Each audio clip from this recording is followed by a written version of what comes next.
জাতীয় বিশ্ববিদ্যালয়ের অনলাইন ক্লাসে সবাইকে স্বাগতম। সামষ্টিক অর্থনীতি বিবিএ সম্মান দ্বিতীয় বর্ষ, বিষয় কোড 222511 এর দশম ক্লাস নিয়ে আমি তোমাদের সাথে আছি মোহাম্মদ স্বপন মিয়া, প্রভাষক হিসাব বিজ্ঞান বিভাগ, কারমাইকেল কলেজ, রংপুর। আজকে আমাদের লেকচারের শিরোনাম অর্থনৈতিক প্রবৃদ্ধি ও স্থিতিশীলতা। এটি তোমাদের বইয়ের 6ষ্ঠ অধ্যায় এবং এটি শেষ অধ্যায়। তো শুরুতে আমরা এই অধ্যায়ের সিলেবাস সমূহ দেখে নিব।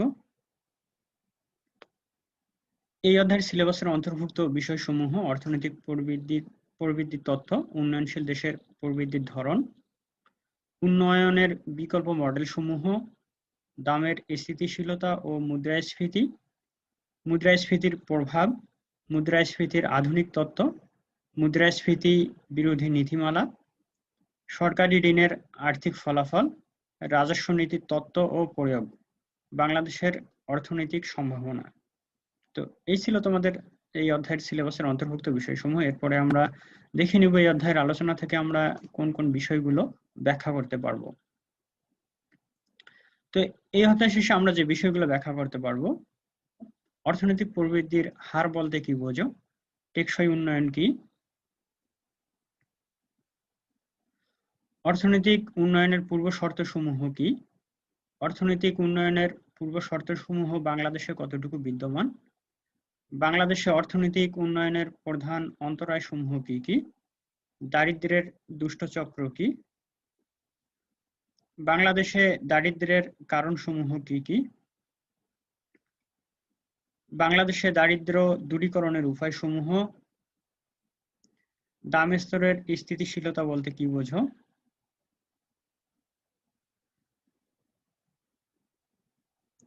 মুদ্রাস্ফীতি কাকে বলে, মুদ্রাস্ফীতির বৈশিষ্ট্যসমূহ কি কি, মুদ্রাস্ফীতির কারণসমূহ কি কি, মুদ্রাস্ফীতি দূরীকরণ বা নিয়ন্ত্রণের উপায়সমূহ কি, মুদ্রাস্ফীতির ফলাফল কি, মুদ্রাস্ফীতি কি সর্বদাই খারাপ, বাংলাদেশে কোন ধরনের মুদ্রাস্ফীতি বিরাজমান, মুদ্রা সংকোচন কাকে বলে, মুদ্রা সংকোচনের কারণ ও ফলাফল সমূহ, মুদ্রাস্ফীতির ব্যবধান বা ফাঁক কি,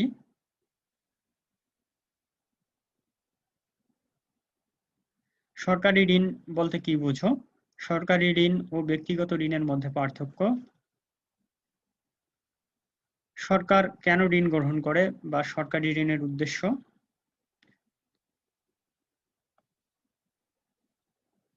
বাংলাদেশের সরকারি ঋণের উৎসসমূহ, মন্দা ও বেকারত্বের সময় সরকারের ঋণ নীতি কেমন হওয়া উচিত, অর্থনৈতিক স্থিতিশীলতা কাকে বলে, অর্থনৈতিক স্থিতিশীলতার পূর্ব শর্তসমূহ কি, বাংলাদেশের সরকারের আয়ের উৎসসমূহ বা রাজস্ব আয়ের উৎসসমূহ,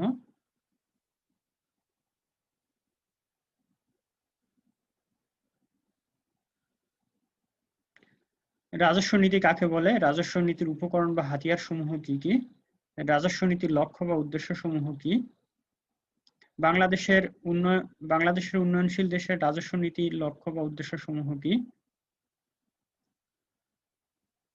রাজস্ব নীতির সীমাবদ্ধতা সমূহ কি কি, মুদ্রাস্ফীতি রোধে কিভাবে মুদ্রানীতি ও রাজস্ব নীতিকে ব্যবহার করা যেতে পারে। তো এই ছিল আমাদের শিখন ফল। এই অধ্যায় শেষে আমরা এই বিষয়গুলো ব্যাখ্যা করতে পারবো। তো শুরু করা যাক আজকের অধ্যায়ের মূল আলোচনার বিষয়। শুরুতে আমরা যে বিষয়টি নিয়ে আলোচনা করব, অর্থনৈতিক প্রবৃদ্ধির হার বলতে কি বোঝো। অর্থনৈতিক প্রবৃদ্ধি কাকে বলে আমাদের সেটা আগে জানতে হবে, তারপরে আমরা অর্থনৈতিক প্রবৃদ্ধির হার কি সেটা আমরা ব্যাখ্যা করব। অর্থনৈতিক প্রবৃদ্ধি বলতে মূলত বোঝায় কোনো দেশের জাতীয় আয়ের অব্যাহত বৃদ্ধিকেই মূলত অর্থনৈতিক প্রবৃদ্ধি বলে, এবং জাতীয় আয়ের অব্যাহত বৃদ্ধির সাথে সাথে হচ্ছে মাথাপিছু আয়ের পরিমাণও বৃদ্ধি পাবে, তাকে হচ্ছে অর্থনৈতিক প্রবৃদ্ধি বলে। তো অর্থনৈতিক প্রবৃদ্ধির হার বলছে কোনো নির্দিষ্ট সময়ে, সাধারণত এক বছরে একটি দেশে বিগত বছরের তুলনায় বর্তমান বছরে জাতীয় আয়ের শতকরা যে হারে বৃদ্ধি পায় তাকে অর্থনৈতিক প্রবৃদ্ধির হার বলে। অন্যভাবে বলা যায় বিগত বছরের তুলনায় জাতীয় আয়ের শতাংশিক বৃদ্ধিকে অর্থনৈতিক প্রবৃদ্ধির হার বলে। অর্থনৈতিক প্রবৃদ্ধির হারের নির্ণয়ের একটি সূত্র আছে। অর্থনৈতিক প্রবৃদ্ধির হার সমান বর্তমান বছরের জিএনপি থেকে বিগত বছরের জিএনপি বাদ দিতে হবে বাদ দিয়ে যা থাকবে তাকে বিগত বছরের জিএনপি দিয়ে ভাগ করতে হবে এবং ভাগফলকে 100 দ্বারা গুণ করতে হবে। আমরা যদি একটি উদাহরণের দিকে তাকাই, আমরা উদাহরণের সাহায্যে বিষয়টিকে যদি একটি ব্যাখ্যা করি, 2016-17 অর্থ বছরে জিএনপি 40,000 কোটি টাকা এবং 18-19 অর্থ বছরে জিএনপি ছিল 45,000 কোটি টাকা। তো এক্ষেত্রে হচ্ছে যে অর্থনৈতিক প্রবৃদ্ধির হার কত? তাহলে আমরা হচ্ছে বর্তমান বছরের জিএনপি হচ্ছে যে 45,000 টাকা থেকে আমরা বিগত বছরের জিএনপি 40,000 টাকা বাদ দিব এবং এই বিয়োগফলকে আমরা বিগত বছরের জিএনপি দ্বারা ভাগ করব এবং ভাগফলকে 100 দ্বারা গুণ করব। সেক্ষেত্রে আমরা ফলাফল দাঁড়াচ্ছে 12.5%। অর্থাৎ এই ক্ষেত্রে অর্থনৈতিক প্রবৃদ্ধির হার হচ্ছে 12.5%। এভাবে মূলত একটা দেশের অর্থনৈতিক প্রবৃদ্ধির হার পরিমাপ করা যায় বা নির্ণয় করা যায়। অর্থাৎ কোন দেশের জাতীয় আয়ের যে শতকরা বৃদ্ধি বা শতাংশিক বৃদ্ধি তাকে হচ্ছে অর্থনৈতিক প্রবৃদ্ধি বলে।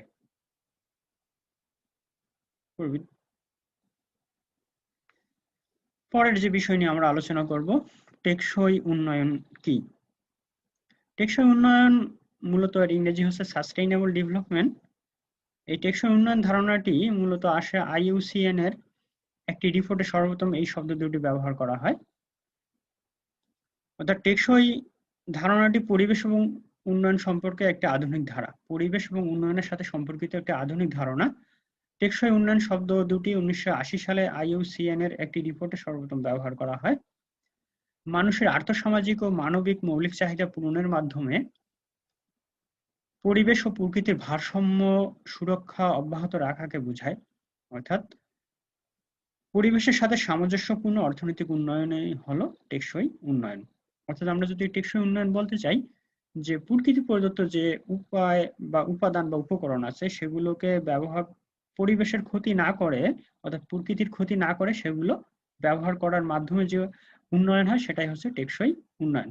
অথবা প্রকৃতি প্রদত্ত সম্পদগুলোকে ব্যবহার করা এবং সেটা যতক্ষণ না রিসাইকেল হয়, অর্থাৎ প্রকৃতি সেটা যতক্ষণ না পূরণ করার পরে সেটা হচ্ছে আবার ব্যবহার করা, পূরণ না করার যতক্ষণ করে না ততক্ষণ সেটা ব্যবহার না করা প্রকৃতির সম্পদসমূহ।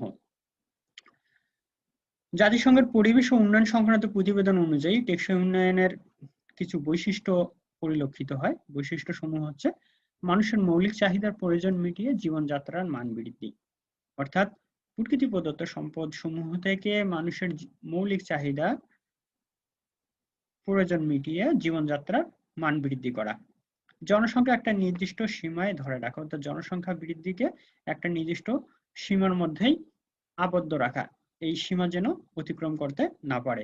খনিজ সম্পদের ব্যবহার নিয়ন্ত্রণ করা এবং কোনো প্রক্রিয়ার উপর জোর দেওয়া।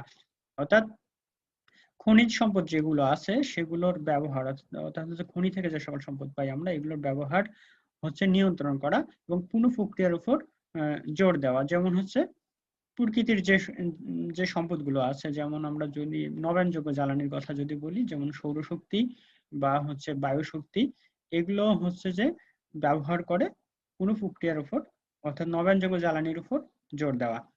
পরিবেশের দূষণ কমিয়ে আনা।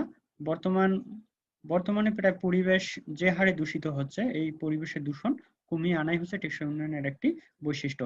গ্রাম উন্নয়নের উপর জোর দেওয়া, যাতে মানুষ শহরমুখী না হয়। যতই আমাদের বিশ্বায়নের কারণে মানুষ মূলত গ্রাম থেকে শহরমুখী হচ্ছে, গ্রাম যদি উন্নত হয় বা গ্রামেই যদি সব সুযোগ সুবিধা পাওয়া যায়, তখন মানুষ শহরের দিকে ধাবিত হবে না। তো এই গ্রাম উন্নয়নের উপর হচ্ছে জোর দেওয়া, যাতে মানুষ শহরমুখী না হয়। অর্থাৎ টেকসই উন্নয়ন হচ্ছে যে, তাহলে আমরা বলতে পারি যে টেকসই উন্নয়ন হচ্ছে এমন একটি উন্নয়ন পরিকল্পনা বা উন্নয়ন সম্বন্ধে এমন একটি আধুনিক ধারণা যা পরিবেশ এবং উন্নয়নের সাথে সম্পর্কিত এবং পরিবেশের ক্ষতি না করে হচ্ছে যে উন্নয়ন করাই হলো মূলত টেকসই উন্নয়ন।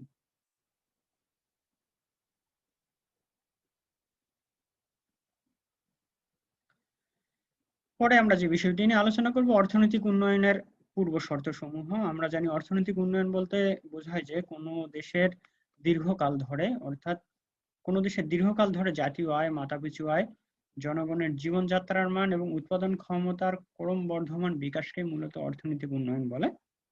একটি দেশের অর্থনৈতিক উন্নয়ন যে সকল বিষয়ের উপর নির্ভরশীল সেগুলোকে অর্থনৈতিক উন্নয়নের পূর্ব শর্ত বলে। অর্থাৎ একটা দেশের অর্থনৈতিক উন্নয়ন কোন কোন বিষয়ের উপর নির্ভরশীল, সেগুলো হচ্ছে একটা দেশের অর্থনৈতিক উন্নয়নের পূর্ব শর্ত। তো এই পূর্ব শর্তগুলোর মধ্যে যে প্রথম পূর্ব শর্তটি আছে সহজলভ্য প্রাকৃতিক সম্পদ, অর্থাৎ হচ্ছে ওই দেশে অর্থনৈতিক উন্নয়নের পূর্ব শর্ত হচ্ছে ওই দেশে প্রাকৃতিক সম্পদ সহজলভ্য হতে হবে। যেমন যে সকল দেশ প্রাকৃতিক সম্পদ সহজলভ্য বা প্রাকৃতিক সম্পদে ভরপুর, সে সকল দেশ খুব দ্রুত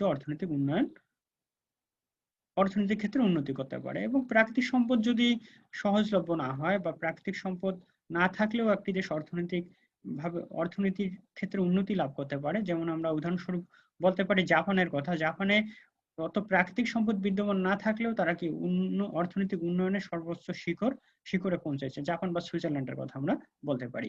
তো যে সকল দেশে প্রাকৃতিক সম্পদ সহজলভ্য, সহজে পাওয়া যায়, সেই সকল দেশে অর্থনৈতিক উন্নয়ন খুব দ্রুত হয়। উদ্যোক্তা শ্রেণীর উপস্থিতি। অর্থনৈতিক উন্নয়নের আরেকটি পূর্ব শর্ত হচ্ছে উদ্যোক্তা শ্রেণীর উপস্থিতি।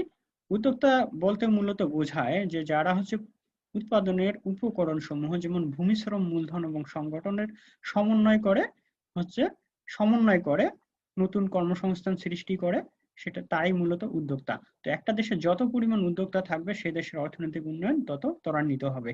যেমন আমরা পাঠা বা উবারের কথা বলি, যে একটা আইডিয়া বা একটি চিন্তার কারণে হচ্ছে শত না, প্রায় হাজার হাজার লোকের কর্মসংস্থান হয়ে গেছে। তো এইরকম যত বেশি একটি দেশে উদ্যোক্তা থাকবে সে দেশে অর্থনৈতিক উন্নয়ন তত ত্বরান্বিত হবে। দক্ষ জনশক্তি সৃষ্টি। প্রাকৃতিক সম্পদ যদি একটি দেশে থাকে কিন্তু সে দেশে যদি দক্ষ জনশক্তি না থাকে এবং প্রাকৃতিক সম্পদ ব্যবহারের মতো যদি জনশক্তি না থাকে, তাহলে সে দেশে অর্থনৈতিক ক্ষেত্রে তত দ্রুত উন্নতি করতে পারবে না।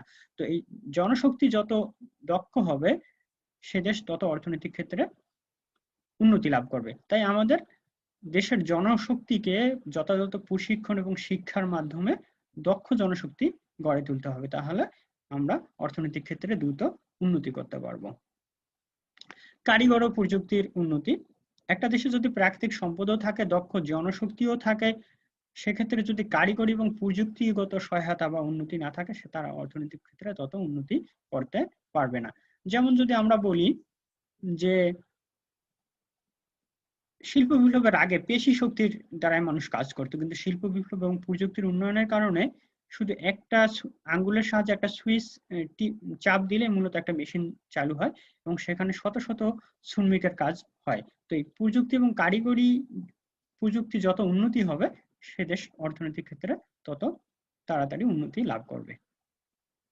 অর্থনৈতিক উন্নতির আরো যে সকল পূর্ব শর্ত আছে, অবকাঠামোগত অবস্থা। অর্থাৎ অবকাঠামোগত অবস্থা বলতে একটি দেশের হচ্ছে রাস্তাঘাট, ব্রিজ, কালভার্ট, হাসপাতাল এগুলোকে বোঝায়। তো এই অবকাঠামো যত উন্নত হবে সে দেশের ব্যবসা বাণিজ্য, অর্থনৈতিক বিনিয়োগ তত তাড়াতাড়ি হবে এবং খুব দ্রুত অর্থনৈতিক ক্ষেত্রে উন্নতি লাভ করতে পারবে। মূলধন গঠন। মূলধন যত বেশি থাকবে, একটি দেশের মূলধন যত বেশি থাকবে সে দেশ তত তাড়াতাড়ি বিনিয়োগ করতে পারবে। বিনিয়োগ করতে পারলে কর্মসংস্থান সৃষ্টি হবে, বেকারত্ব হ্রাস পাবে, ফলে দ্রুত হচ্ছে সে দেশ অর্থনৈতিক ক্ষেত্রে উন্নতি লাভ করবে। তাই মূলধন গঠনে অর্থনৈতিক উন্নয়নের একটি পূর্বশর্ত। সামাজিক ও ধর্মীয় প্রথা ও মানসিকতা। সামাজিক রীতিনীতি, ধর্মীয় কুসংস্কার এবং মানুষের মানসিকতার উপরও অর্থনৈতিক উন্নতি অনেকটাই নির্ভরশীল। জনসংখ্যার প্রভাব। অর্থনৈতিক ক্ষেত্রে উন্নতির ক্ষেত্রে জনসংখ্যা একটি গুরুত্বপূর্ণ ভূমিকা পালন করে। যদি যে দেশের জনসংখ্যা দক্ষ, সে দেশের অর্থনীতি দক্ষ এবং পরিশ্রমী, সে দেশের তত তাড়াতাড়ি অর্থনৈতিক ক্ষেত্রে উন্নতি লাভ করতে পারে। এবং যে সকল দেশের লোক বা জনসংখ্যা অদক্ষ এবং সে সকল দেশে অর্থনৈতিক উন্নয়ন তত ধীর গতিতে হয়। শিক্ষিত জনশক্তি। জনশক্তি কেমন হবে সেটা যদি অর্থাৎ জনশক্তি যদি শিক্ষিত হয় তাহলে তারা শিক্ষা দিয়ে, অর্থাৎ কারিগরি শিক্ষায় যদি শিক্ষিত হয় এবং হচ্ছে সাধারণ শিক্ষায় যদি শিক্ষিত হয়, তাহলে সহজেই সে দেশ অর্থনীতির ক্ষেত্রে উন্নতি লাভ করবে। আর্থিক প্রতিষ্ঠানের উপস্থিতি। একটি দেশের যে যত আর্থিক প্রতিষ্ঠান সমূহ যত শক্তিশালী হবে অর্থনৈতিক ক্ষেত্রে সেই দেশ তত তাড়াতাড়ি উন্নতি লাভ করবে। যেমন আর্থিক প্রতিষ্ঠান বলতে এখানে ব্যাংক, বিমা বা হচ্ছে ব্যাংক বা বীমা প্রতিষ্ঠান সমূহকে বোঝায়, যার কারণে খুব সহজেই হচ্ছে অর্থের যোগান এবং ঋণ পাওয়া যাবে। ফলে নতুন নতুন বিনিয়োগ ক্ষেত্র, কর্মসংস্থান সৃষ্টি হবে এবং অর্থনৈতিক উন্নতি লাভ করবে। তো এই ছিল একটি দেশের অর্থনৈতিক উন্নয়নের পূর্বশর্ত সমূহ। এরপরে আমরা যে বিষয়টি নিয়ে কথা বলবো সেটি হচ্ছে অর্থনৈতিক উন্নয়নের পূর্বশর্ত সমূহ বাংলাদেশে কতটুকু বিদ্যমান। অর্থাৎ আমরা যে অর্থনৈতিক উন্নয়নের পূর্ব শর্তগুলো দেখলাম, এই শর্তগুলো বাংলাদেশের কি অবস্থা, বাংলাদেশের প্রেক্ষিতে বা প্রেক্ষাপটে এই শর্তগুলো কতটুকু আছে। অর্থনৈতিক উন্নয়নের পূর্ব শর্ত যে দেশে অধিক পরিমাণ বিদ্যমান থাকে সে দেশের উন্নয়ন তত দ্রুত হয়। বাংলাদেশে উন্নয়নের পূর্ব শর্ত বা অর্থনৈতিক উন্নয়নের পূর্ব শর্ত কতটুকু বিদ্যমান তা আমরা এখন আলোচনা করব। প্রাকৃতিক সম্পদ। বাংলাদেশের প্রাকৃতিক সম্পদের কথা যদি বলি, প্রাকৃতিক সম্পদে অন্যান্য দেশের তুলনায় কম, কিন্তু হচ্ছে যা আছে সে সম্পদ হচ্ছে যে আমাদের অর্থনৈতিক উন্নয়নের জন্য যথেষ্ট নয়, এবং যতটুকু আছে আমরা সেটা সঠিকভাবে ব্যবহারও করতে পারতেছি না, যার কারণে আমাদের অর্থনৈতিক উন্নয়নের যে পূর্ব শর্ত প্রাকৃতিক সম্পদ, এবং সেটা যদি আমরা যথাযথ ব্যবহার করতে পারি, যতটুকু আছে, তাহলে আমরা অর্থনৈতিক ক্ষেত্রে দ্রুত উন্নতি লাভ করতে পারবো। তারপর হচ্ছে মানব সম্পদ। বাংলাদেশে বাংলাদেশ একটি জনবহুল দেশ এবং এদেশে প্রচুর পরিমাণ হচ্ছে যে জনসংখ্যা আছে, কিন্তু এই জনসংখ্যা আমাদের জন্য সম্পদ কতটুকু তার উপর নির্ভর করবে মূলত হচ্ছে অর্থনৈতিক উন্নয়ন। বাংলাদেশের যে জনসংখ্যা আছে, এই জনসংখ্যার মধ্যে যারা কর্মক্ষম আছে তারা অধিকাংশ অদক্ষ, এবং হচ্ছে যার কারণে আমরা অর্থনৈতিক ক্ষেত্রে দ্রুত উন্নতি লাভ করতে পারছি। এদেরকে যদি আমরা যথাযথ প্রশিক্ষণ এবং কারিগরি জ্ঞান প্রদান করতে পারি, এই জনসংখ্যাকে যদি আমরা জনসম্পদে রূপান্তর করতে পারি, তাহলে আমরা খুব দ্রুত অর্থনৈতিক ক্ষেত্রে উন্নতি লাভ করতে পারবো। পরের মূলধন গঠন। বাংলাদেশের জনগণের মাথাপিছু আয় হচ্ছে যে অল্প, বর্তমানে প্রায় $2069। তো মাথাপিছু আয় যখন কম, তখন মানুষের হচ্ছে যে সঞ্চয়ের পরিমাণও কম। সঞ্চয়ের পরিমাণ কম হওয়ার কারণে হচ্ছে মানুষের মূলধন গঠনের পরিমাণও কম। তো এই অর্থনৈতিক মূলধন গঠন কম হলে আবার হচ্ছে যে বিনিয়োগের পরিমাণও কম হবে। তো এই অর্থনৈতিক উন্নতির ক্ষেত্রে হচ্ছে যে মূলধন গঠনও গুরুত্বপূর্ণ ভূমিকা পালন করে, যা বাংলাদেশের বিশেষ করে উন্নয়নশীল দেশের গুলোর ক্ষেত্রে মূলধনের স্বল্পতার কারণে মূলত তারা অর্থনৈতিক ক্ষেত্রে দ্রুত উন্নতি লাভ করতে পারে না। উদ্যোক্তা শ্রেণীর কথা যদি বলি, বাংলাদেশে দক্ষ উদ্যোক্তা শ্রেণীর হচ্ছে যে অনুপস্থিত, এবং যে যতটুকু আছে তা হচ্ছে পর্যাপ্ত না। এই অর্থনৈতিক উন্নয়নের ক্ষেত্রে হচ্ছে যে উন্নয়ন দ্রুত করতে চাইলে বাংলাদেশকে নতুন নতুন উদ্যোক্তা সৃষ্টি করতে হবে, এবং হচ্ছে তাহলে অর্থনৈতিক ক্ষেত্রে আমরা খুব দ্রুত উন্নতি লাভ করতে পারবো। প্রযুক্তি ও কারিগরি কৌশল। বাংলাদেশের প্রযুক্তি এবং কারিগরি কৌশল হচ্ছে যে খুব একটা আশানুরূপ না, যতটুকু আছে সব আমরা বিদেশ থেকে ধার করা, যার কারণে আমরা অর্থনৈতিক ক্ষেত্রে খুব দ্রুত উন্নতি লাভ করতে পারছি না। কাঠামোগত পরিবর্তন। বাংলাদেশের অর্থনৈতিক উন্নয়নের জন্য কাঠামোগত পরিবর্তন খুবই দ্রুত জরুরি। যেমন হচ্ছে কাঠামোগত পরিবর্তন বলতে, যেমন বাংলাদেশের অধিকাংশ লোকই হচ্ছে কৃষির উপর নির্ভরশীল। শুধু কৃষির উপর নির্ভরশীল দিয়ে একটি দেশের অর্থনৈতিক উন্নয়ন করা সম্ভব না। অন্যান্য যেমন শিল্প খাত, সেবা খাত, এগুলোর ক্ষেত্রে হচ্ছে যে খুব দ্রুত আমাদের উন্নতি করতে হবে। অর্থাৎ কৃষি খাতগুলোকে অকৃষি খাতে রূপান্তর করতে হবে খুব দ্রুত, এবং সেবা এবং শিল্প খাতে যদি আমরা পরিবর্তন করতে পারি, তাহলে অর্থনৈতিক ক্ষেত্রে আমরা খুব দ্রুত উন্নতি লাভ করতে পারি। অর্থনৈতিক অবকাঠামো। একটি দেশের অর্থনৈতিক অবকাঠামোর উপর অর্থনৈতিক উন্নয়ন নির্ভরশীল। বাংলাদেশের অর্থনৈতিক অবকাঠামো যদি বলি, রাস্তাঘাট, কালভার্ট যা আছে তা উন্নয়নের জন্য খুব পর্যাপ্ত না, এগুলোকে আরো উন্নতি করতে হবে। অর্থাৎ নতুন নতুন আমাদের অর্থনৈতিক অবকাঠামো সৃষ্টি করতে হবে। বিস্তৃত বাজার। অর্থনৈতিক উন্নয়নের পূর্ব শর্ত হচ্ছে বাজার ব্যবস্থা বিস্তৃত হতে হবে। কিন্তু বাংলাদেশের অভ্যন্তরে যে সকল বাজার আছে সেগুলো ক্ষুদ্র এবং কম বিস্তৃত। অর্থাৎ হচ্ছে বাংলাদেশের পণ্য সামগ্রী শুধু তৈরি পোশাক ছাড়া বিস্তৃত বাজার, অর্থাৎ সারা বিশ্বের বাজারে তেমন বিস্তৃত না অন্যান্য পণ্য সামগ্রী। তাই আমাদের অর্থনৈতিক উন্নয়নের ক্ষেত্রে বাজার ব্যবস্থাকে বিস্তৃত করতে হবে। আমাদের দেশে উৎপাদিত পণ্য সামগ্রীগুলোকে সারা বিশ্বের বাজারে ছড়িয়ে দিতে হবে। জনগণের দৃষ্টিভঙ্গির উপর একটা দেশের অর্থনৈতিক উন্নয়ন নির্ভরশীল, এবং বাংলাদেশের জনগণের দৃষ্টিভঙ্গি উন্নয়নের ক্ষেত্রে যে প্রতিকূল তা না, জনগণকে যদি আমরা সঠিক প্রশিক্ষণ এবং কাজে লাগাতে পারি, তাদের মেধা এবং পরিশ্রম দিয়ে আমরা খুব দ্রুত অর্থনৈতিক ক্ষেত্রে উন্নতি লাভ করতে পারি।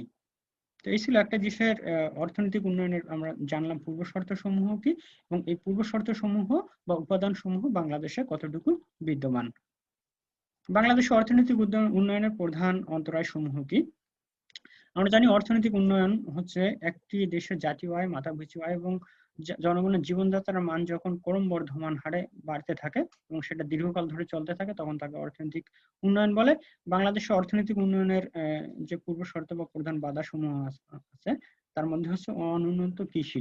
বাংলাদেশের কৃষি খাত অত উন্নত নয়, বা কৃষি খাতে আমরা এখনো যথাযথ প্রযুক্তি বা আধুনিক প্রযুক্তি ব্যবহার করতে পারছি না, এবং আমাদের সার, বীজ ব্যবস্থা, সেচ ব্যবস্থা এখনো অত উন্নত পর্যায়ে করতে পারছি না, যার কারণে আমরা অর্থনৈতিক ক্ষেত্রে উন্নতি করতে পারছি না। মাথাপিছু আয়ের স্বল্পতা। বাংলাদেশের জনগণের মাথাপিছু আয় স্বল্পতা। আমরা যদি উন্নত দেশ মার্কিন যুক্তরাষ্ট্র বা আমেরিকার দিকে তাকাই, তাদের জনগণের হচ্ছে মাথাপিছু আয় হচ্ছে প্রায় 20,000 মার্কিন ডলার, আর আমাদের যেখানে হচ্ছে প্রায় 2069 মার্কিন ডলার। এই মাথাপিছু আয়ের স্বল্পতার কারণে আমরা মাথাপিছু অর্থনৈতিক ক্ষেত্রে উন্নতি ব্যাহত হচ্ছে। মূলধনের স্বল্পতা। মাথাপিছু আয় স্বল্পতা হওয়ার কারণে বা মাথাপিছু আয় কম হওয়ার কারণে মানুষের সঞ্চয় কম হওয়ার কারণে মানুষের মূলধনের পরিমাণও কম। মূলধনের পরিমাণ কম হওয়ার কারণে আমরা বিনিয়োগ করতে পারছি না, নতুন নতুন কর্মসংস্থানের সৃষ্টি হচ্ছে না, এবং যা আমাদের অর্থনৈতিক উন্নয়নের প্রধান অন্তরায় বা বাধা হয়ে দাঁড়িয়েছে। বৈদেশিক বাণিজ্যের উপর নির্ভরশীল। আমাদের ব্যবসা বাণিজ্য প্রায় বৈদেশিক বাণিজ্যের উপরেই নির্ভরশীল। আমরা কতিপয় পণ্য শুধু রপ্তানি করতে পারি, তৈরি পোশাক, এবং বিশেষ করে আমাদের যে ভোগ্য দ্রব্য সামগ্রী আছে, এগুলো আমরা অধিকাংশ বিদেশ থেকে আমদানি করি, এবং হচ্ছে আমাদের এই বৈদেশিক বাণিজ্যের উপর নির্ভরশীলতায় আমাদের দেশের অর্থনৈতিক উন্নয়নেরও একটি অন্তরায়। অতিরিক্ত জনসংখ্যার চাপ ও বেকারত্ব বৃদ্ধি। বাংলাদেশের প্রায় প্রতি বর্গ কিলোমিটারে প্রায় 1563 জন লোক বসবাস করে, এবং বাংলাদেশের বার্ষিক জনসংখ্যা বৃদ্ধির হার 2.3%।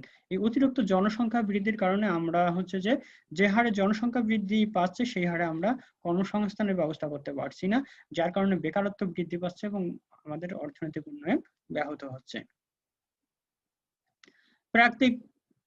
প্রাকৃতিক সম্পদের অপূর্ণ ব্যবহার। বাংলাদেশে যতটুকু প্রাকৃতিক সম্পদ আছে, তারও আমরা যথাযথ ব্যবহার করতে পারছি না। যদি এই সকল প্রাকৃতিক সম্পদকে হচ্ছে যে কারিগরি সহায়তা প্রযুক্তির মাধ্যমে হচ্ছে যে আমরা যথাযথ ব্যবহার করতে পারি, সঠিকভাবে আমরা ব্যবহার করতে পারি, যতটুকু আমাদের সম্পদ আছে, তাও আমরা অর্থনৈতিক ক্ষেত্রে দ্রুত উন্নতি করতে পারবো। কিন্তু এই সম্পদ সমূহ যথাযথ ব্যবহার না করার কারণে আমাদের অর্থনৈতিক উন্নয়ন ব্যাহত হচ্ছে।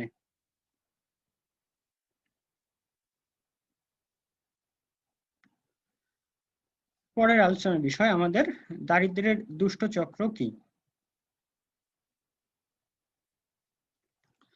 অর্থনৈতিক উন্নয়নের ক্ষেত্রে কোনো অর্থনীতিতে দারিদ্রতাই যে প্রধান অন্তরায়, এ বিষয়ে অর্থনীতিবিদগণ ঐকমত্য প্রদান করছেন। অনুন্নত দেশসমূহের কতগুলো সম্পর্কিত এবং পরস্পর নির্ভরশীল উপাদানের সংমিশ্রণই মূলত হচ্ছে দারিদ্র্যের দুষ্ট চক্র। অর্থাৎ এটা একটা চক্রাকার আবর্ত। এই আবর্ত থেকে আমরা এই দারিদ্র্যের এই চক্র থেকে আমরা বের হতে পারছি না, এজন্য এটাকে মূলত দারিদ্র্যের দুষ্ট চক্র বলছে। যে একটা দেশের জনগণের যখন মাথাপিছু আয় কম, অর্থাৎ হচ্ছে আয় যখন কম, স্বাভাবিকভাবে তাদের সঞ্চয় পরিমাণ কম হবে, এবং সঞ্চয় যদি কম হয় তাহলে আমাদের কি বিনিয়োগের পরিমাণও কম হবে। সঞ্চয়ের পরিমাণ কম হওয়ার কারণে আমাদের হচ্ছে মূলধনের পরিমাণ কম হবে, এবং মূলধনের পরিমাণ কম হওয়ার কারণে আমাদের বিনিয়োগের পরিমাণও কম হবে। এখন বিনিয়োগ যদি আমাদের কম হয়, তাহলে উৎপাদনের পরিমাণও কম হবে। উৎপাদন পরিমাণ কম হলে আমাদের হচ্ছে আবার মাথাপিছু আয় কম হবে, অর্থাৎ মাথাপিছু আয় কম হলে আবার আমাদের সঞ্চয়ের পরিমাণ কম হবে। এখানে একটা সংশোধনী আছে, আমাদের কম মূলধনের জায়গায় হবে কম বিনিয়োগ, আর কম বিনিয়োগের জায়গায় হবে কম মূলধন। যাই হোক, আয় কম হলে আমাদের সঞ্চয় কম হবে, সঞ্চয় কম হলে আমাদের মূলধন কম হবে, মূলধন কম হলে আমাদের বিনিয়োগ কম হবে, এবং আমাদের উৎপাদন ক্ষমতা বা উৎপাদনের পরিমাণও তখন কম হবে, অর্থাৎ তখন আমাদের মাথাপিছু আয়ও কম হবে। অর্থাৎ আমরা এই চক্র থেকে আমরা বের হতে পারবো না। এটাই হচ্ছে মূলত দারিদ্র্যের দুষ্ট চক্র।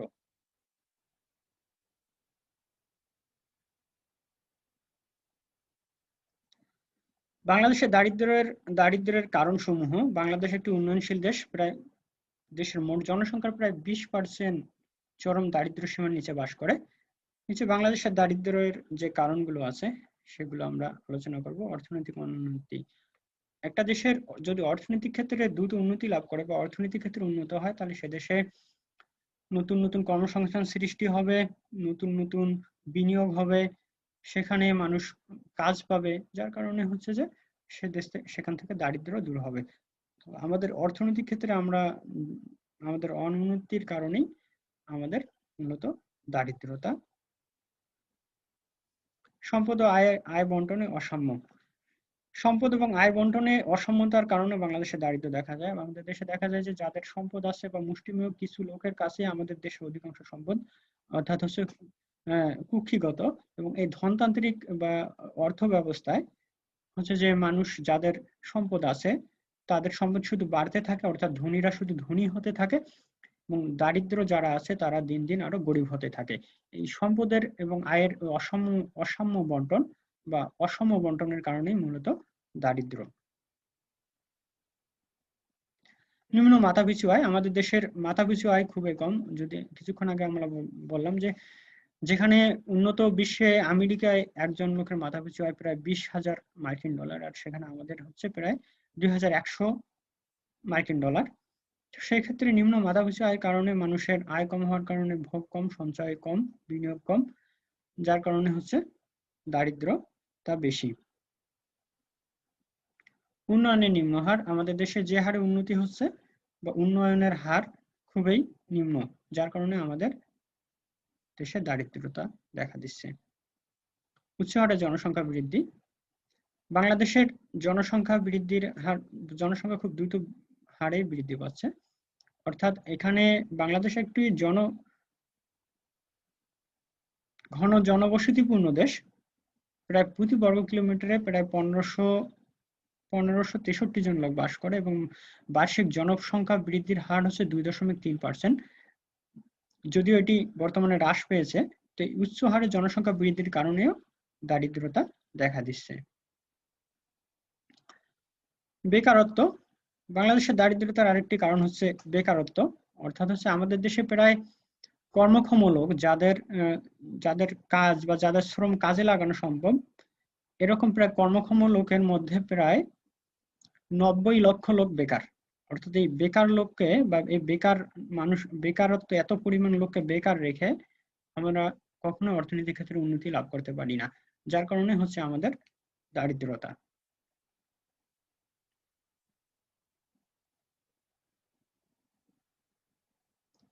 মুদ্রাস্ফীতি। মুদ্রাস্ফীতি হচ্ছে যে যখন অর্থের ক্রয় ক্ষমতা বৃদ্ধি পায়, অর্থাৎ কোনো পণ্য বা সেবা সামগ্রী ক্রয় করতে যখন অধিক পরিমাণ অর্থ চলে যায় বা অধিক পরিমাণ অর্থ চলে যাওয়ায় তখন তাকে মুদ্রাস্ফীতি বলে। এই মুদ্রাস্ফীতির কারণে হচ্ছে যারা গরিব বা নিম্ন শ্রেণীর মানুষ, তাদের হচ্ছে যে আয়ের অধিকাংশ অর্থই হচ্ছে পণ্য বা দ্রব্য বা সেবা সামগ্রী ক্রয় করতে চলে যায়। এই মুদ্রাস্ফীতির কারণেই মূলত দারিদ্রতা দেখা দেয়। ভূমির অসম বন্টন। আমরা যদি গ্রামীণ অর্থনীতির দিকে তাকাই বা গ্রামের দিকে তাকাই, একটি পরিবারের জন্য প্রায় হচ্ছে যে একটি পরিবারকে কৃষি কাজের জন্য যে প্রায় 5 একর জমি হলে তারা সঠিকভাবে জীবনযাপন করতে পারে। কিন্তু আমাদের গ্রামের দেখা গেছে যে যাদের প্রায় অধিকাংশ লোকেরই ভূমিহীন, অর্থাৎ হচ্ছে প্রায় 62% লোক হচ্ছে ভূমিহীন। এই ভূমির আবার যাদের ভূমি আছে তাদের অনেক পরিমাণে ভূমি আছে। ভূমির অসম বন্টনের কারণেই হচ্ছে মূলত বাংলাদেশে দারিদ্র।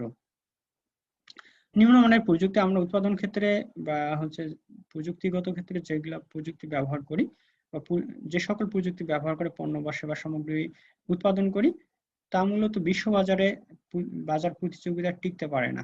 এই নিম্নমানের কারণেই হচ্ছে মূলত বাংলাদেশে দারিদ্রতা। প্রকৃত মজুরি হ্রাস। শ্রমিকের হচ্ছে আর্থিক মজুরি বৃদ্ধি পেলেও প্রকৃত মজুরি হ্রাস পায়।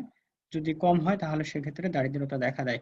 কারণ প্রকৃত মজুরি হ্রাসের কারণে শ্রমিকের মজুরির অধিকাংশ অর্থ হচ্ছে পণ্য বা সেবা সামগ্রী ক্রয় করতে চলে যায়। মূলধনের অভাবের কারণেই হচ্ছে মূলত বাংলাদেশের দারিদ্রতা।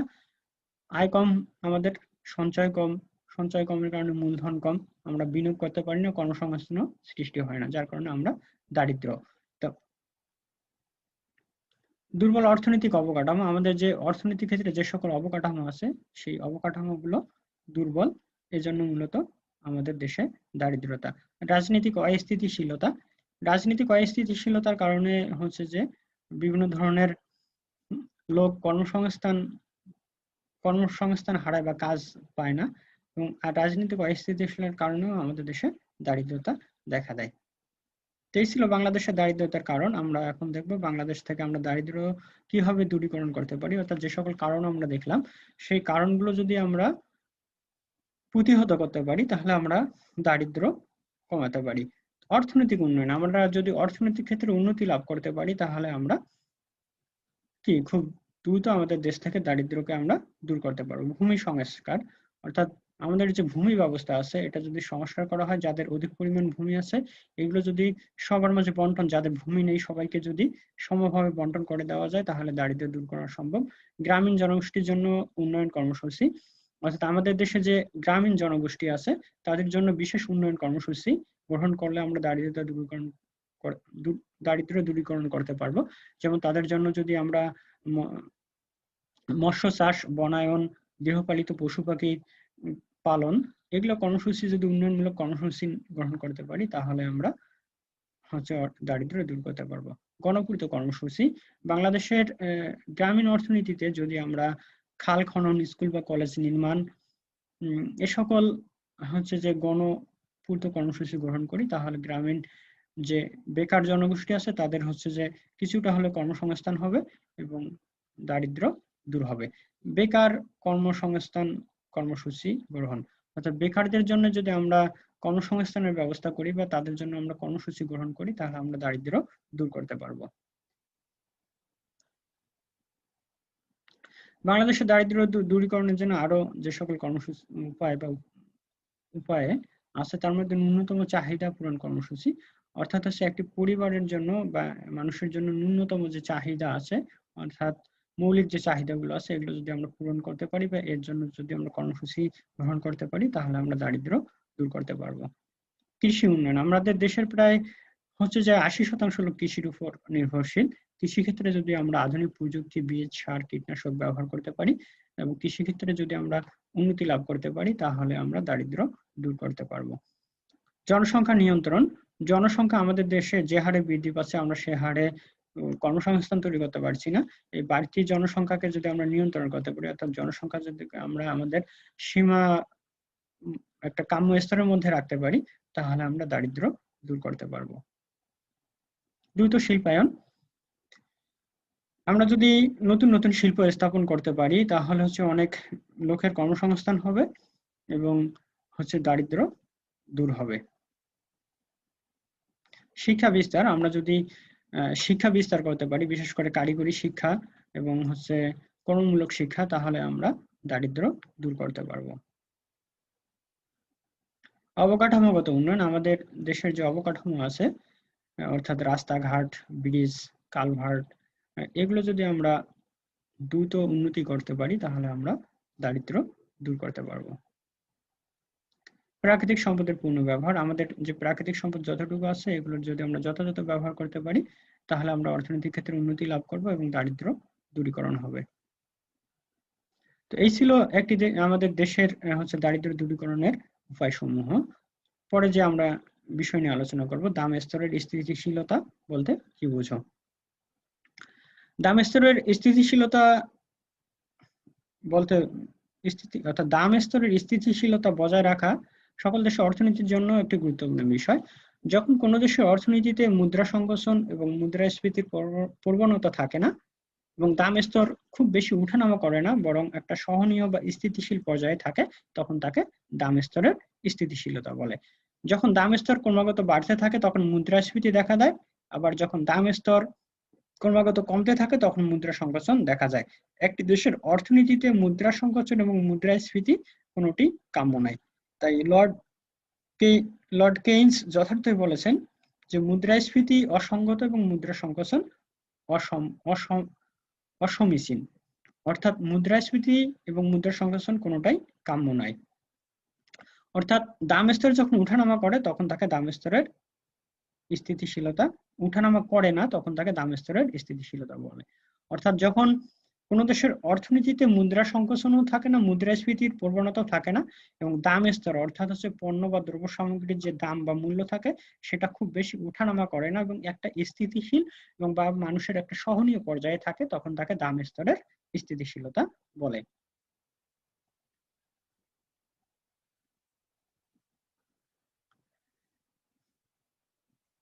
আজকের এই ক্লাসের কন্টেন্ট বা স্লাইডগুলো তৈরিতে যে সকল বইয়ের সহায়তা নেওয়া হয়েছে: সামষ্টিক অর্থনীতি সুকেশ চন্দ্র জোয়ারদার, সামষ্টিক অর্থনীতি মোহাম্মদ জাহাঙ্গীর আলম, সামষ্টিক অর্থনীতি ডক্টর মোহাম্মদ লিয়াকত আলী খান এবং গুগল। তাহলে আমরা আজকের যে সকল বিষয় নিয়ে আলোচনা করলাম,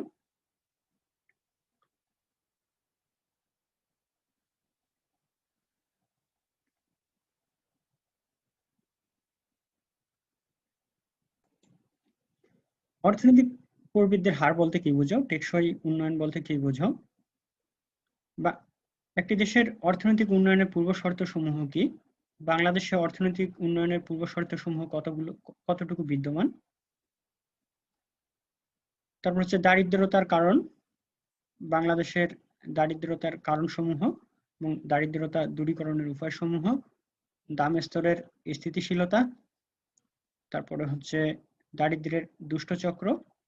তো যারা আজকের এই ক্লাসের শুরু থেকে শেষ পর্যন্ত যুক্ত ছিলে সবাইকে সবার সুস্বাস্থ্য এবং দীর্ঘায়ু কামনা করে এবং পরবর্তী ক্লাসের আমন্ত্রণ জানিয়ে আজকের মতো এখানেই বিদায় নিচ্ছি। ধন্যবাদ সবাইকে।